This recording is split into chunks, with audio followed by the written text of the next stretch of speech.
Ahmed was a young man from a quiet coastal African town where life moved slowly but carried deep emotional warmth. He lived with his wife Amina in a small rented house near the fishing docks. Their life was not rich in material things, but it was stable in love and trust. Amina was known in the neighborhood for her patience and kindness, while Ahmed was respected for his ambition and hardworking nature. From early mornings at the local workshop to late nights repairing machines, Ahmed always spoke about one dream: going abroad to earn enough money to build a better house and secure a future where his wife would never struggle again. Amina supported him wholeheartedly, even though the thought of separation silently broke her heart. They often sat together outside their home watching the ocean waves, discussing the future. Ahmed promised her that this separation would only be temporary. He said, "1 year, maybe 2 at most, then I will return and we will never be apart again." Those words became the emotional anchor of their relationship. But beneath Ahmed's ambition, there was also pressure. His family depended on him financially, and opportunities in his hometown were limited. When a foreign recruitment agency offered him a high-paying construction job abroad, he saw it as a life-changing chance. Amina prepared his clothes, cooked his favorite meals before departure, and hid her tears behind forced smiles. The entire neighborhood gathered on the day of his leaving, unaware that this journey would silently change everything between them. The day Ahmed left arrived faster than both expected. The airport was crowded, loud, and emotionally overwhelming. Amina held onto Ahmed's hand tightly as if releasing it would break something irreversible inside her heart. Ahmed tried to stay strong, but his silence betrayed the emotional weight he was carrying. He repeatedly assured Amina that everything would be fine, that distance was only physical and not emotional. Amina nodded, but her eyes told a different story: fear of loneliness and uncertainty about the future. As the announcement for boarding echoed through the hall, the moment became heavier. Their final embrace was long, trembling, and silent. No words were enough to express what they were feeling. Amina's tears finally fell freely as Ahmed gently wiped them, promising again that he would call every day. He walked away slowly, turning back multiple times until she became just a blurred figure behind glass doors. That was the last physical moment of certainty in their relationship before uncertainty took over. What neither of them realized was that this departure would mark the beginning of emotional distance far deeper than geography. Ahmed arrived in a foreign country filled with towering buildings, unfamiliar languages, and an overwhelming sense of isolation. The construction site where he worked was physically exhausting, with long hours under harsh conditions. At first, he stayed disciplined, reminding himself of Amina and their shared dreams. However, weeks slowly turned into months, and the emotional strain began to grow. He lived in a small shared accommodation with other workers, most of whom were strangers from different countries. Conversations were minimal, and loneliness became a constant companion. The cultural difference made him feel invisible. No one knew his story, and no one asked. Even phone calls to Amina became less frequent due to exhaustion. Sometimes he would fall asleep before calling her, and sometimes he simply lacked the emotional energy to speak. Gradually, Ahmed began suppressing his emotional connection to home just to survive the pressure of daily life. This emotional distancing was not intentional betrayal, it was psychological adaptation to stress and loneliness. Still, deep inside, a quiet emptiness began forming.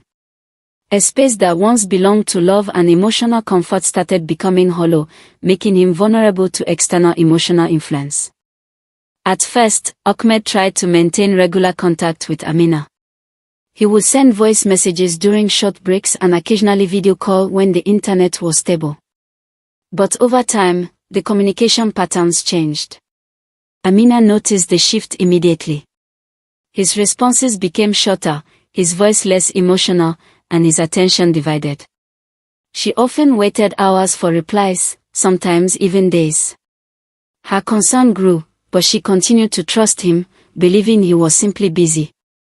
Ahmed, on the other hand, was drowning in work pressure and emotional fatigue.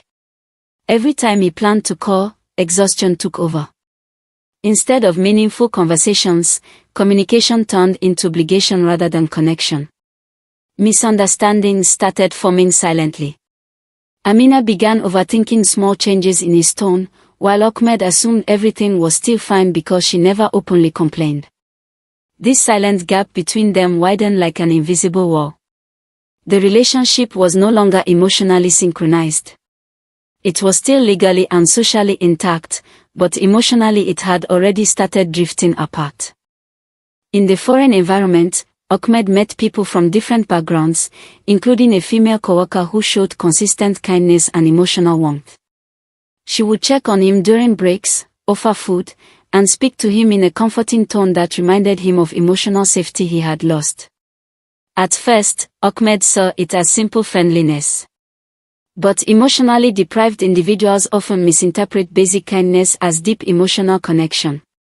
Slowly, this interaction became something he subconsciously looked forward to.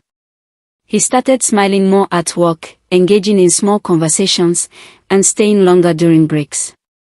The emotional emptiness that had been building for months began reacting to this new attention. This was not yet betrayal, but it was the first emotional crack in his loyalty structure. A space was being created where emotional dependency could grow if left unchecked. Back home, Amina still believed she was the center of his world, unaware that emotional distance had already begun reshaping Ahmed's inner life.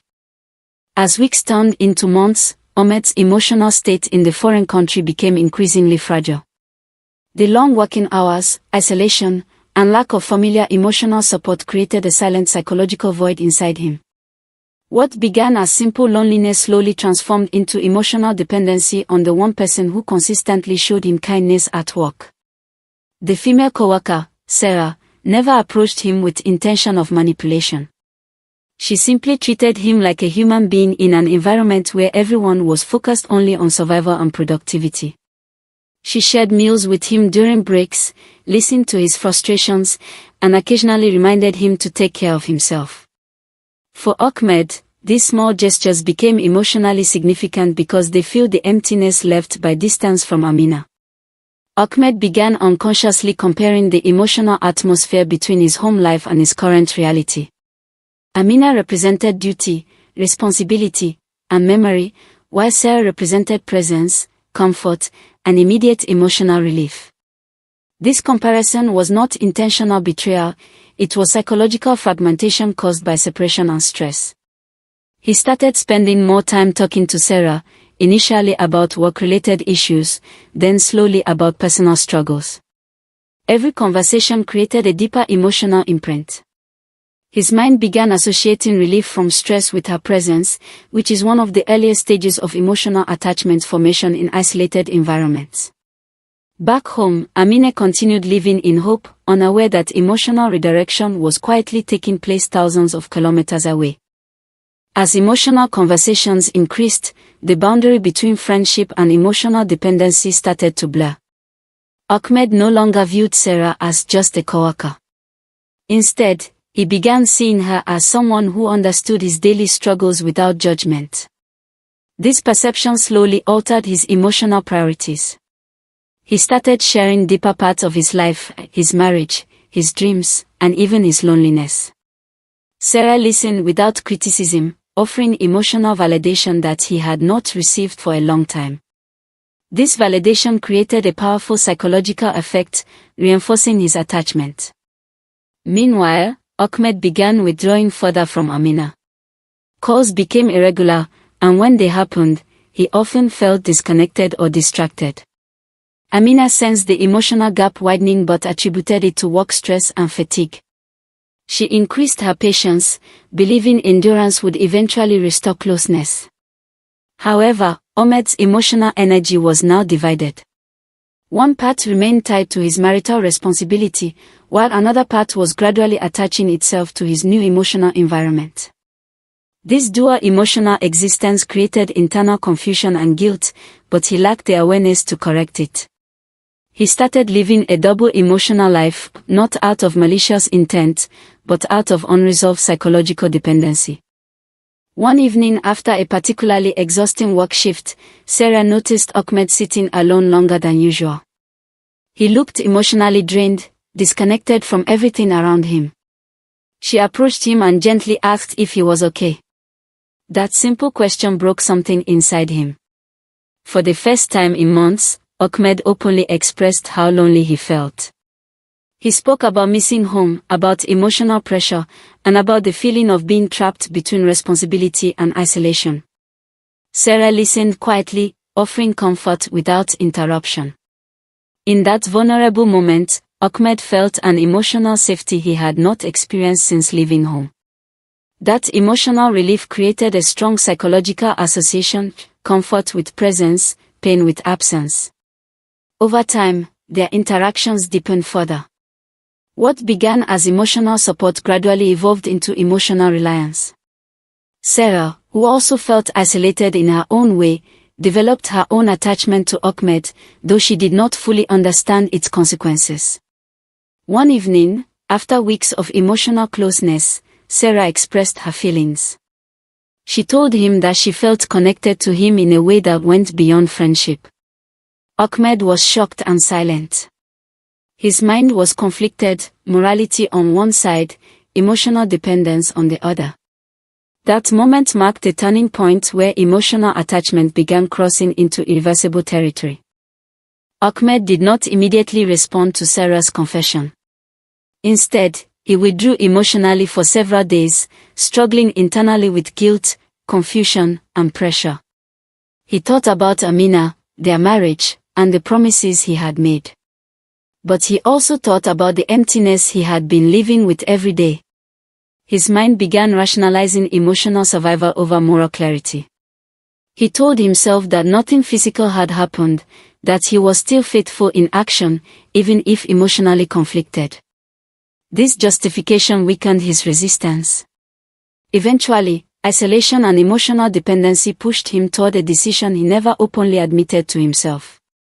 He allowed the relationship with Sarah to continue, not as a conscious betrayal, but as a silent acceptance of emotional replacement. Their bond gradually became more structured. They started meeting outside work, sharing meals, and spending extended time together. The emotional line that once separated friendship from intimacy was no longer visible. Ahmed now existed in two emotional realities, one tied to his wife in another country, and another rooted in his current environment. This duality created internal instability, but he continued suppressing it to avoid facing consequences. Months later, under social pressure, emotional dependency, and cultural influence from their environment, Ahmed and Sarah entered into a quiet private marriage ceremony. It was not a grand celebration, nor was it widely announced. It was a silent agreement shaped by emotional need rather than rational planning.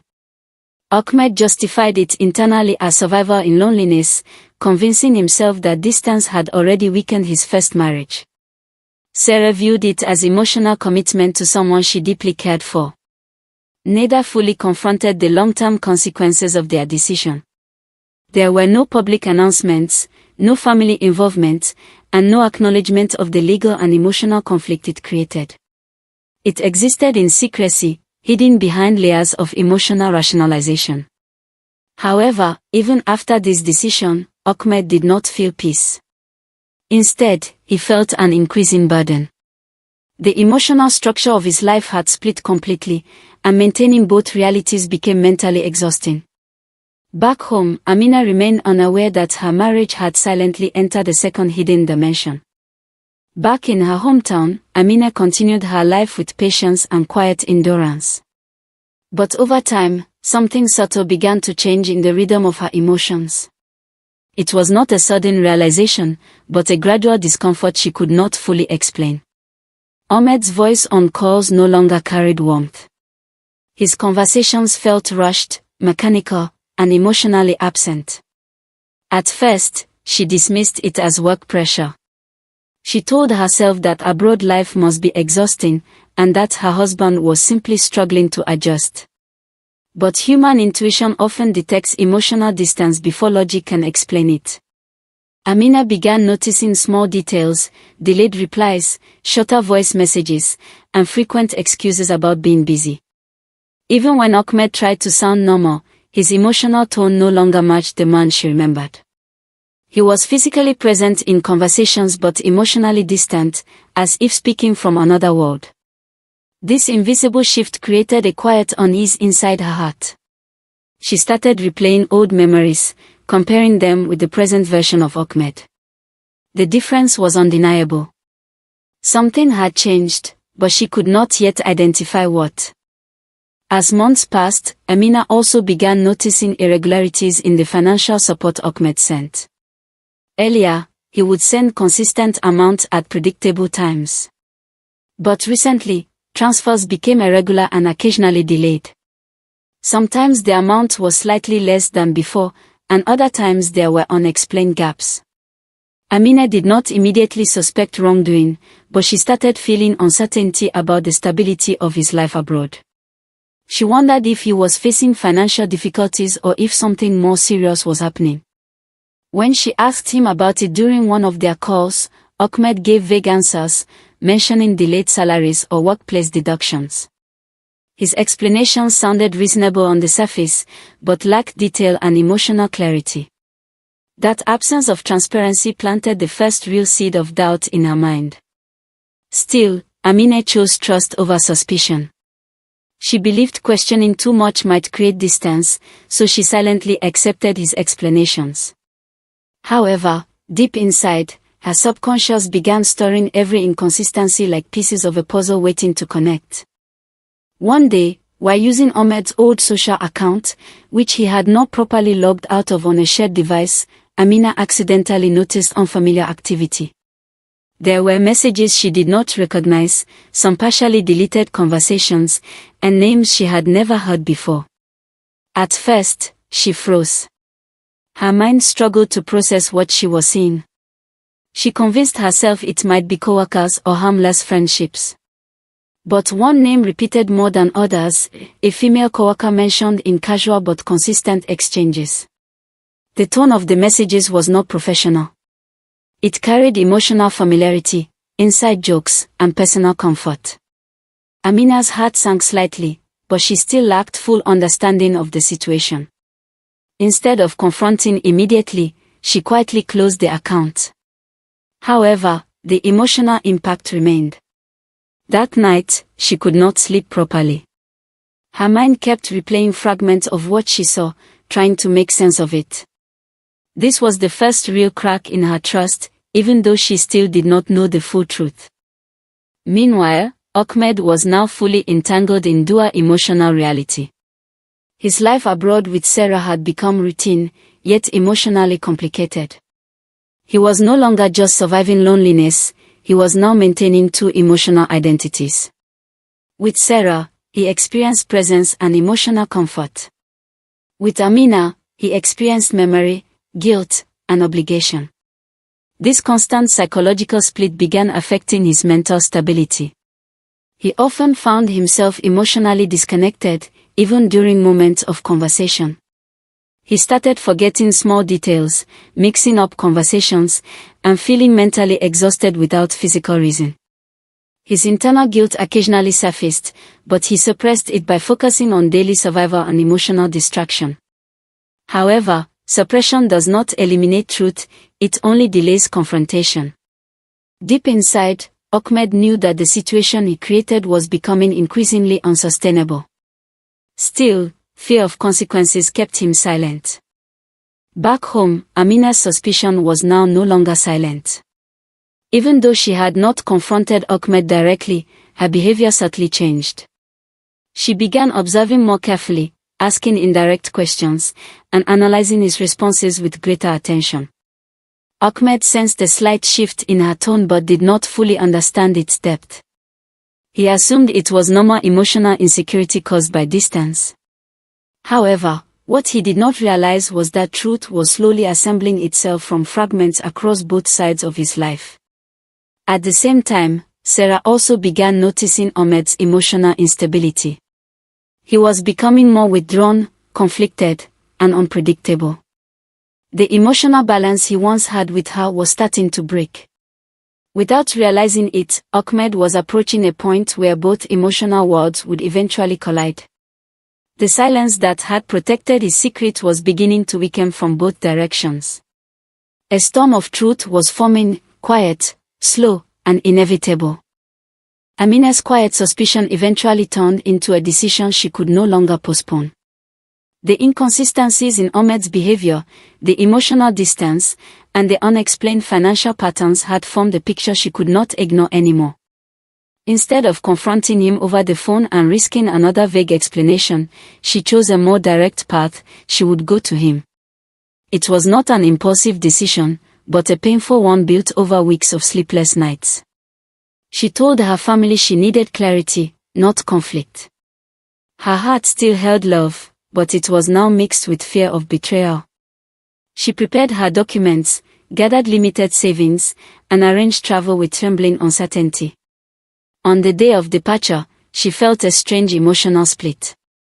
One part of her hoped she would find nothing wrong, that everything was just a misunderstanding caused by distance and stress. Another part of her already feared what she might discover. That internal contradiction followed her all the way to the airport. As the plane took off, she stared out of the window silently, unaware that she was flying toward a truth that would not only shake her marriage, but completely redefine her reality. While Amina was traveling, Ahmed continued his life abroad, unaware that the foundation of his secrecy was about to collapse. His routine had become a fragile balance between work, emotional attachment to Sarah, and distant communication with Amina. That particular week, he felt slightly more relaxed. There were no major arguments, no urgent emotional pressure from either side. Sarah was planning a small dinner outing, and Ahmed agreed, thinking it would help reduce stress. His mind was temporarily calm, but this calm was deceptive. At the same time, Amina's arrival plans were progressing smoothly. She had informed no one in detail except basic authorities and travel contacts. Her intention was simple: surprise him and understand the truth directly from the source. What Ahmed did not realize was that both of his emotional worlds were now unknowingly converging in the same physical space. The distance that once protected his secret was about to disappear completely. The stage was silently set for collision. Amina arrived in the foreign city with a mixture of fear and determination. The environment felt overwhelming: tall buildings, unfamiliar language, and a fast-moving society that made her feel invisible. But her focus remained singular: finding Ahmed. After gathering limited information through contacts and small inquiries, she managed to locate the general area where he worked and lived. She decided not to inform him immediately. She wanted to observe first, to see his life without preparation or excuses. That evening, she stood at a distance near his workplace area, watching people leave after work hours. Her heart was beating heavily, not from exhaustion, but from emotional anticipation. Every passing face felt like it could be him. And then she saw him. Ahmed was walking with another woman, Sarah. They were talking comfortably, walking close enough to suggest familiarity that went beyond professional interaction. Amina froze. The world around her seemed to slow down. The image she had feared in her mind was now standing in front of her in reality. But she did not approach immediately. Instead, she observed silently, trying to process what she was seeing before reacting emotionally. This was the exact moment where truth stopped being abstract and became physical. Later that same day, fate forced a direct encounter. Amina followed cautiously until she reached a small public area near a cafe where Ahmed and Sarah had stopped. For a brief moment, there was confusion in the crowd, and Ahmed turned and saw her. Time seemed to stop. Ahmed's expression changed instantly from calm to shock. His body froze as if his mind had failed to process reality. Sarah noticed the shift and turned to see what had caused it. In that single moment, 3 lives collided in silence before words even existed. Amina stood still, her eyes locked on Ahmed. There was no shouting yet, no confrontation, only the unbearable silence of truth being recognized. Ahmed tried to speak, but no words came out immediately. His mind was overloaded with fear, guilt, and disbelief. Sarah, Sensing tension, instinctively stepped slightly closer to him, not yet understanding the full situation. That physical proximity between Ahmed and Sarah became the final confirmation Amina needed. The truth was no longer hidden, questioned, or suspected, it was standing directly in front of her. For several seconds, no one spoke. The environment around them continued normally, cars passing, people walking, but inside that small space, everything had collapsed into emotional stillness. Amina's silence carried pain, disbelief, and deep emotional rupture. Ahmed's silence carried guilt, fear, and avoidance. Sarah's silence carried confusion and rising realization that she was not part of a simple situation. Finally, Amina broke the silence with a calm but emotionally heavy tone, not shouting, not crying, but controlled devastation. Her first question was not about anger, but about truth. Ahmed still could not respond properly. The weight of both realities he had been living in had finally converged into one moment he could no longer escape. This was no longer a secret spread across distance. It was now a direct confrontation of reality. And what followed would determine the final collapse, or transformation, of everything they had built. The silence after the confrontation felt heavier than any argument. The cafe noise, the passing cars, the movement of people, everything continued as if nothing had happened, but inside that small emotional circle, 3 lives were collapsing at once. Amina finally spoke again, her voice controlled but deeply wounded. She did not shout. She did not cry. That restraint made her pain even more powerful. Her first question was simple, but it carried the weight of everything she had endured during months of doubt and emotional distance. Ahmed tried to respond, but his throat felt blocked. Words that once came easily in everyday life now refused to form. Sarah stood quietly, realizing this was not a misunderstanding or a small conflict, it was a deeply rooted reality she had unknowingly stepped into. Amina's gaze did not move away from Ahmed. She needed truth, not excuses. Ahmed's silence itself became an answer, and that answer hurt more than any spoken confession could have. In that moment, the emotional foundation of all 3 lives cracked permanently. Unable to sustain silence any longer, Ahmed finally began to speak. His voice was unstable, heavy with guilt and exhaustion. He did not try to deny everything, because denial was no longer possible. Instead, he tried to explain, not to justify, but to reveal how he had reached this point. He spoke about loneliness, pressure, emotional isolation, and the psychological breakdown he experienced while living abroad. He admitted that what started as emotional comfort turned into dependency. He explained how boundaries slowly disappeared without him realizing when they crossed. But as he spoke, he also understood something painful: explanation does not erase impact. Amina listened without interruption. Every word added layers to her emotional injury. Sarah also listened, slowly realizing that she was not part of a simple love story, but part of a deeply fractured emotional situation built on distance, silence, and unmet needs. Ahmed's confession was not clean or structured. It was fragmented, emotional, and filled with regret. It did not repair anything, but it exposed everything. After hearing everything, Amina remained silent for a long moment. Her pain was not loud, it was deep, internal, and transformative. She was not just processing betrayal, she was processing months of emotional confusion finally becoming reality. What hurt her most was not only the existence of another relationship, but the emotional distance that had replaced her place in Ahmed's life long before she even knew it. She realized she had been holding on to memories while he was living another emotional reality. Her heartbreak slowly transformed into clarity. She began seeing the entire situation not just as betrayal, but as a chain of emotional decisions, silence, and distance that led to collapse. When she finally spoke again, her tone was calmer. Not forgiving, not accepting, but understanding in a painful way. She expressed how trust does not break in one moment, it breaks slowly, in silence, over time. That realization marked the beginning of emotional detachment from her side. Sarah, who had entered Ahmed's life as emotional comfort, now faced the reality of consequences she had never fully understood. She had believed her relationship was formed in isolation and mutual need, but now she saw the larger emotional structure it was connected to. Her expression shifted from confusion to guilt. She had not intended to destroy a marriage or replace a family. She had responded to emotional connection without seeing the hidden history behind it. As the truth became fully clear, Sarah began to emotionally withdraw.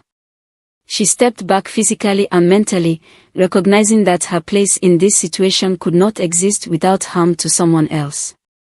Her silence was no longer confusion, it was acceptance of distance. This moment did not make her a villain or a victim.